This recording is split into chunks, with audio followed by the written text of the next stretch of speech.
அனைவருக்கும் வணக்கம். இன்றைக்கு தேசிய முற்போக்கு திராவிட கழகத்தின் சார்பாக எங்களுடைய மாவட்ட செயலாளர்கள், ஒன்றியம், நகரம், பேரூர் கழகம், தலைமை கழக நிர்வாகிகள், மகளிர் அணி சகோதரிகள் அனைவரும் சேர்ந்து பிறந்தநாள் விழாவை தமிழகம் முழுவதும் அனைத்து மாவட்டங்களிலும் இன்னைக்கு கொண்டாடிக்கிட்டு இருக்காங்க. நான் காலையிலேயே உங்களுக்கு சொன்னது மாதிரி தான், என்னை பொறுத்த வரைக்கும் கேப்டன் மறைவுக்கு பிறகு எனக்கென்று எந்த ஒரு பிறந்த நாளும் கிடையாது. ஏன்னா கேப்டன் மறைந்த அன்னைக்கே என்னுடைய பர்சனலுடைய விருப்பு வெறுப்பு எல்லாமே அன்றைக்கே முடிஞ்சிருச்சு. நான் எவ்வளவோ சொன்னேன் இந்த விழாவெல்லாம் வேணான்னு. இருந்தாலும் அவங்களுடைய அன்பு கட்டளை, எல்லாரும் எங்களுக்காக நீங்கள் இந்த விழாவில் கலந்து கொள்ள வேண்டும் என்று எங்களுடைய சென்னை மாவட்ட கழக செயலாளர்கள், இன்றைக்கி இந்த விழாவிலே கலந்து கொள்ள வந்திருக்கும் தமிழகத்திலிருந்து வந்த அத்தனை மாவட்ட கழக செயலாளர்கள், எங்களுடைய கொள்கை பரப்பு செயலாளர், துணை செயலாளர்கள் பார்சாதி சுதீஷ், அதே மாதிரி அனைத்து ஒன்றியம், நகரம், பேரூர் கழகம், கிளை கழகம் எல்லாருக்கும் தமிழ்நாடு முழுக்க இந்த பிறந்தநாள் விழாவின் மூலமாக கேப்டன் எங்களுக்கு எப்போதுமே சொல்லி கொடுத்தது போல, ஒரு விழா என்றால் நம்மால் ஒரு 100 குடும்பத்துக்காவது உதவி செய்யணும் என்பதை எங்களுக்கு சொல்லி கொடுத்துட்டு போயிருக்காரு. அந்த வகையில் இன்றைக்கு தமிழகம் முழுவதுமே அனைத்து மாவட்டங்களிலும் நலத்திட்ட உதவிகளும், அன்னதானமும், அதே போல கோவில்களில் சிறப்பு பூஜைகளும் செய்யப்படுகிறது.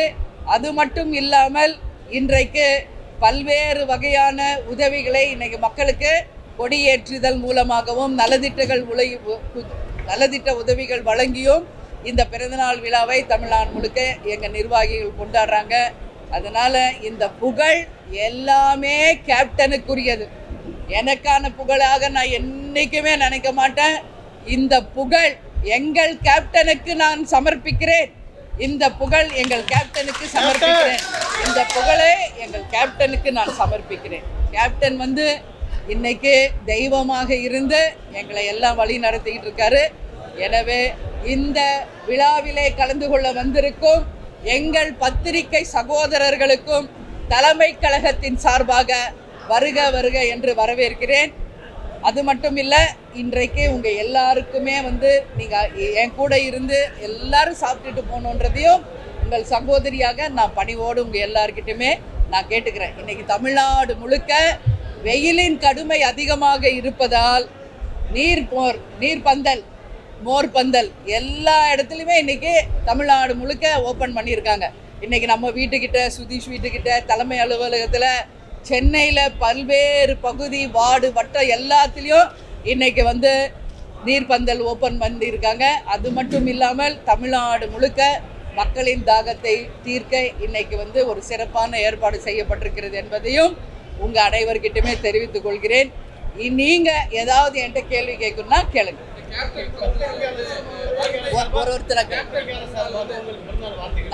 நன்றி பத்திரிகையாளர் சார்பாக நன்றி சொன்ன எல்லாருக்கும் என் நன்றிகளை நான் தெரிவித்துக் கொள்கிறேன்.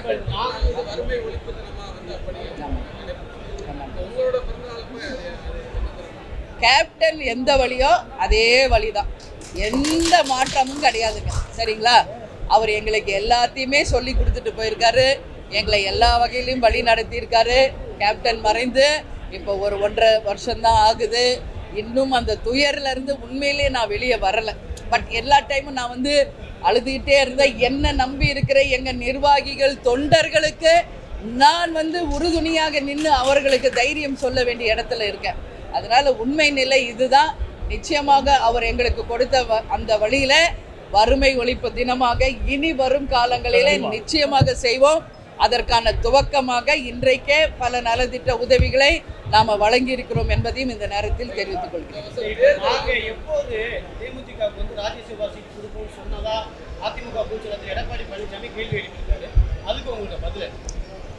இங்கே தான் இந்த கேள்வியை முதல்ல கொடி ஏற்றுற அன்னைக்கு நீங்கள் எல்லாரும் கேட்டீங்க.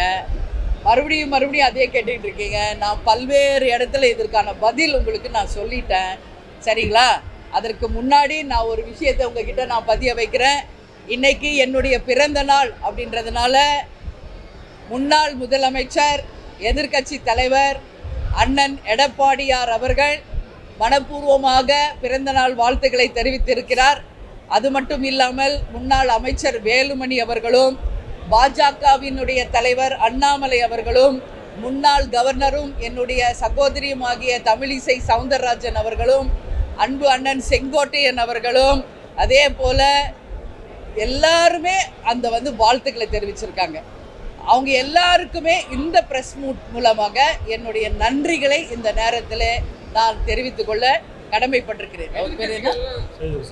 அதே மாதிரி அன்பு சகோதரர் சைதை துரைசுவாமி அவர்கள் என்னுடன் தொலைபேசியிலே நேரடியாக பேசி எனக்கு வாழ்த்து சொல்லியிருக்காரு. இன்னும் நிறைய பேர் வாழ்த்துக்களை தெரிவித்து கொண்டே இருக்காங்க. நாளைக்கு முழு விவரமாக எல்லாரும் வாழ்த்து சொன்ன அத்தனை பேருடைய பெயர் பட்டியலோடு அவர்களுக்கு நன்றி சொல்லும்போது பத்திரிகையாளர்களுக்கும் அதை நாங்கள் தெரிவிப்போம் என்பதை இந்த நேரத்தில் தெரிவிச்சுக்கிறேன். இல்லை, அது எப்போவுமே அவங்க தெரிவிக்கிறது தான். ஏன்னா அண்ணன் எடப்பாடியாரும் வேலுமணி அவர்களும், பாஜக அண்ணாமலை, என்னுடைய சகோதரி தமிழிசை, இது யூஸ்வலாக எப்பவும் விஷ் பண்ணுறது. அதனால் இந்த வாட்டியும் அவங்க விஷ் பண்ணியிருக்காங்க.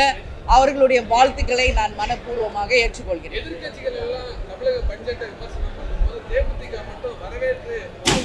அதுக்கு நான் தெளிவான பதிலை இதோட மதுரை ஏர்போர்ட்லேயும் பழனிலையும் நான் சொல்லியிருக்கேங்க.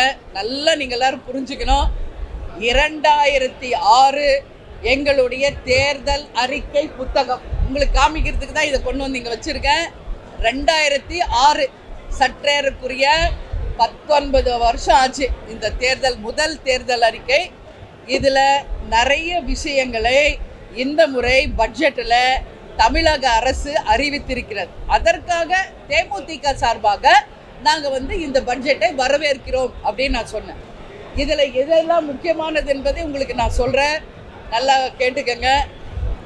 மிக முக்கியமாக விவசாயிகளை வெளிநாட்டுக்கு அனுப்பி அவர்களுக்கு பயிற்சி கொடுத்து புதிய டெக்னாலஜி பிரகாரம் அவங்க விவசாயத்தை முன்னெடுக்க ஜப்பான், சைனா போன்ற நாடுகளுக்கு விவசாயிகளை 5000 விவசாயிகளை அழைத்து செல்வதாக இந்த பட்ஜெட்டில் தமிழக அரசு அறிவித்திருக்கிறது. அதை நாங்கள் வரவேற்கிறோம். அதே மாதிரி எப்போவுமே நமக்கு மதிய உணவு, சத்துணவு தான் இருந்தது, காலை உணவு திட்டம் கிடையாது. இது நம்மளுடைய முதல் தேர்தல் அறிக்கையில் நம்ம சொல்லியிருக்கிறோம்.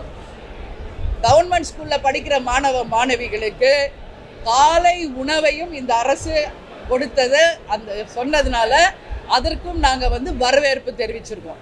அது மட்டும் இல்லை, தமிழ்நாடு முழுக்க முதியோர்களுக்கு இல்லம் அமைத்து கொடுப்பது, அதுக்கும் நம்ம மேனிஃபெஸ்டோவில் இருக்குது. அதே மாதிரி நம்ம பார்த்தா இன்றைக்கு வேலை வாய்ப்புகளை உருவாக்குவதற்கும் இன்னும் பல்வேறு திட்டங்களை இந்த தேர்தல் அறிக்கையில் 19 ஆண்டு காலத்துக்கு முன்னாடியே நம்ம சொன்னோம். இது நம்ம ஏதோ அரசியல்ன்றதுனால நான் ஒரு வரவேற்புனா உடனே நீங்கள் அது தப்பாக ப்ரொஜெக்ட் பண்ணக்கூடாது. ஏற்கனவே ரேஷன் பொருள் வீடு தேடி வரும் அப்படின்னு கேப்டன் சொல்றது. டெல்லி முதலமைச்சர் கெஜ்ரிவால் அவர்கள் அதை நடைமுறைப்படுத்திய போது கெஜ்ரிவால் அவர்களுக்கு நாங்கள் அதை வரவேற்று நன்றி சொல்லியிருக்கிறோம். அதே போல் ஆந்திர பிரதேசிலும் கேப்டனுடைய தேர்தல் அறிக்கையிலிருந்து பல திட்டங்களை அறிவித்த போது நமது ஜெகன்மோகன் ரெட்டி அவர்களுக்கும் நாங்கள் தேமுதிக சார்பாக எங்களுடைய தேர்தல் அறிக்கையை நீங்கள் இம்ப்ளிமெண்ட் பண்ணதுக்காக எங்கள் நன்றிகளை நாங்கள் அப்போ தெரிவிச்சிருக்கோம். அந்த வகையில் தேர்தல் அறிக்கையில் வந்ததை பட்ஜெட்டில் சொன்னதுனால தமிழக அரசின் பட்ஜெட்டை தேமுதிக வரவேற்பதாக நாங்கள் சொன்னோம். அப்படியே நீங்கள் இதை அரசியலாக்கணும் அப்படின்னு நீங்கள் நினச்சிங்கன்னா இதில் எந்த அரசியலும் எந்த உள்நோக்கமும் கிடையாது. இதுதான் உண்மை. அப்படி பார்த்தா நேற்று அன்பு சகோதரர் திருமாவளவன் அவர்கள் பாஜக நேற்று மதுவுக்கு எதிராக ஒரு ஆர்ப்பாட்டம் நடத்திய போது கைது செய்யப்பட்டார்கள் எல்லா தலைவர்களும். அப்போது திமுக கூட்டணியில் இருக்கின்ற நமது திருமாவளவன் அவர்கள் பாஜகவுக்கு ஆதரவு தெரிவிச்சிருக்கார். உடனே கூட்டணி மாறுதா, இது அடுத்த கூட்டணிக்காகவா அப்படின்னு நீங்கள் ஒரே ஃபோக்கஸில் பார்க்காதீங்க. ஒரு நல்ல விஷயம் நடந்தால் நம்ம வரவேற்கிறோம். அதே தவறுகள் நடக்கும்போது அதை சுட்டி காட்டவும் செய்கிறோம். இதுதான் உண்மை நிலை. அதனால் இன்றைக்கி அண்ணன் இபிஎஸ் அவர்களும் ஓபிஎஸ் அவர்களும் நேற்று சட்டசபையில் பேசியிருக்காங்க. அதே போல் அமைச்சர் செங்கோட்டையன் அவர்களும் இபிஎஸும் பேசியிருக்காங்க. இதெல்லாம் நட்பு ரீதியாக இது கலந்து பேசிக்கிறது தான். அதனால் ஒவ்வொரு வார்த்தைக்குமே நீங்கள் அதன் பின்னாடி அரசியல் இருக்கிறது, கூட்டணி மாறுகிறதா அப்படின்றத நீங்கள் ப்ரொஜெக்ட் பண்ணாதீங்க. உண்மை நிலை எங்கள் தேர்தல் அறிக்கை புத்தகத்திலே வந்த அந்த திட்டங்களை அறிவித்ததாக தமிழக அரசின் பட்ஜெட்டை தேமுதிக வரவேற்கிறது என்று சொன்னோம்.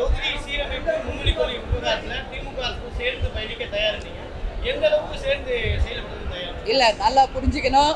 மும்மொழி கொள்கை அப்படிங்கிறது என்னன்னா, கேப்டன் எப்போதுமே சொல்வது போல அன்னை மொழி காப்போம், அனைத்து மொழியும் கற்போம் என்பதுதான் கேப்டன் எங்களுக்கு சொல்லி கொடுத்த வழி.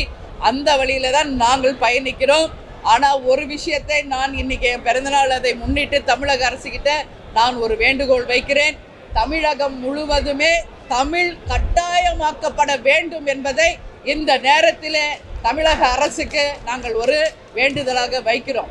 அதே மாதிரி தொகுதி சீரமைப்பு என்கின்ற வகையில் தமிழ்நாட்டின் 40 தொகுதிகளில் ஏதாவது ஒரு தொகுதியை அவர்கள் மத்திய அரசு குறைத்தாலும் உறுதியாக தேமுதிக தமிழ்நாட்டுக்காகவும் தமிழக மக்களுக்காகவும் தமிழக அரசுடன் நாங்கள் நிச்சயமாக சேர்ந்து அதை எதிர்ப்போம் என்பதையும் இந்த நேரத்தில் நான் பதிய வைக்கிறேன்.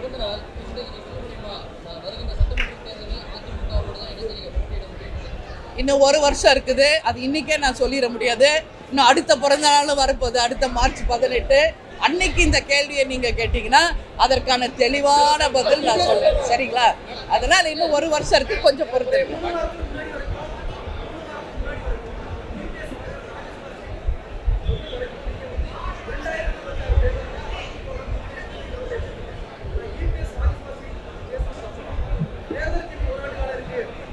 இல்லை, நாங்கள் இல்லைங்க, அப்படியெல்லாம் கிடையாது. நான் ஒரு விஷயம் தெளிவாக தான் இருக்கோம். சரிங்களா? 234 தொகுதிகளிலும் நாங்கள் அங்கம் வகிக்கும் கூட்டணி வெற்றி பெறும். அதில் எந்த மாற்று கருத்தும் கிடையாது.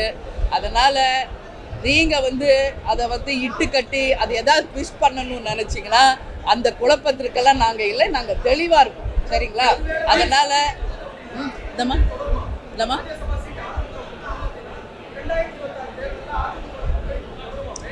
2026 மார்ச் 18 என்னுடைய பிறந்த நாள் அன்றைக்கு அதை நான் உறுதியாக உங்களுக்கு நான் தெரிவிக்கிறேன்.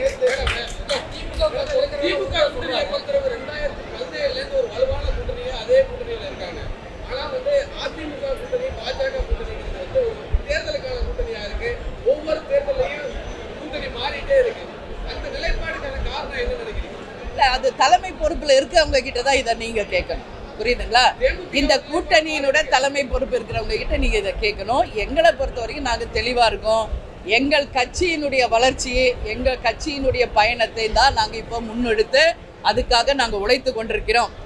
ஏப்ரல் மாசத்துல செயற்குழு பொதுக்குழு தர்மபுரி மாவட்டத்துல நாங்க கூட்ட இருக்கிறோம். பல முக்கியமான பதவிகள் நிறைய அன்னைக்கு அறிவிக்க இருக்கிறோம்.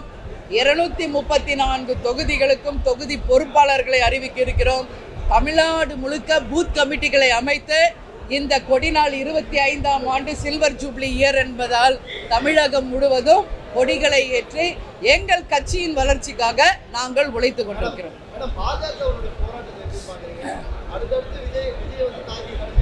இல்லை, ஒரு விஷயங்க, தமிழ்நாட்டை பொறுத்த வரைக்கும் டாஸ்மாகை எதிர்ப்பது எல்லா கட்சியும் தான் பண்ணுறாங்க. அதில் நாங்கள் தேமுதிகவும் அதில் எதிர்த்திருக்கோம். அதில் மாற்று கருத்தே கிடையாது. ஆனால் கைது பண்ணுவது தமிழக அரசு செய்து கொண்டிருக்காங்க. அவங்கவுங்க உரிமையை பேசுவதற்கு அவங்களுக்கு ஒரு ஸ்பேஸ் கொடுங்க, ஒரு இடத்த கொடுங்க. யாருமே போராடக்கூடாது, யாருமே எதிர்த்து கருத்து சொல்லக்கூடாது என்பதை தடுக்குவது தவறான ஒரு விஷயம். எல்லாருக்கும் உரிமை உண்டு. இது ஜனநாயக நாடு. ஒவ்வொரு கட்சியின் நிலைப்பாடை நிச்சயமாக அவங்க சொல்வதற்கு அவங்களுக்கு நீங்கள் அனுமதி தர வேண்டும் என்று நான் கேட்டுக்கொள்கிறேன்.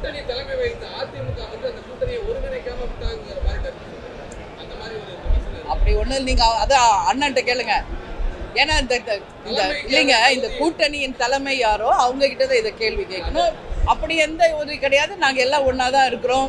இப்ப கூட அமைச்சர் வேலுமணி அவர்களுடைய மகன் திருமணம், சுதீஷ் போனாரு, பார்சாதி போனாரு, விஜய் பிரபாகர் கலந்துகிட்டாரு. அதெல்லாம் எதுவும் கிடையாது. சரிங்களா?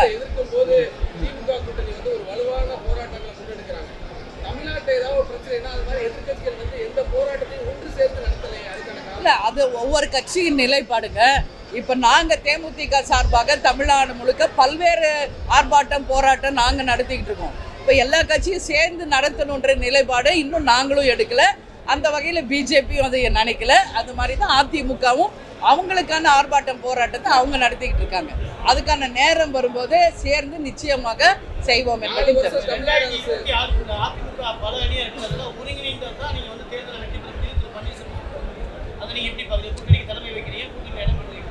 இது நீங்கள் அண்ணன் ஓபிஎஸ் கிட்ட கேட்கணும். அது அவர்கிட்ட போய் கேட்கணும். எந்த முறையில் நீங்கள் இது சொன்னீங்கன்னு அப்படின்னு அண்ணன் ஓபிஎஸ்ட்டு நீங்கள் கேளுங்க. 4 வருஷம் தமிழ்நாடு அரசுடைய மதிப்பீடு என்ன, எவ்வளோ மதிப்பெண் கொடுப்பீங்க? 4 வருஷம் நிறைய பண்ணாங்க. இது ஒன்றும் இது எக்ஸாம் கிடையாது, ஃபெயிலா பாஸா டிஸ்டிங்ஷனான்னு சொல்கிறதுக்கு. அதனால் நிறையும் இருக்குது குறையும் இருக்குது, ரெண்டுமே கலந்து தான் இருக்குது. Just like that I can't say that.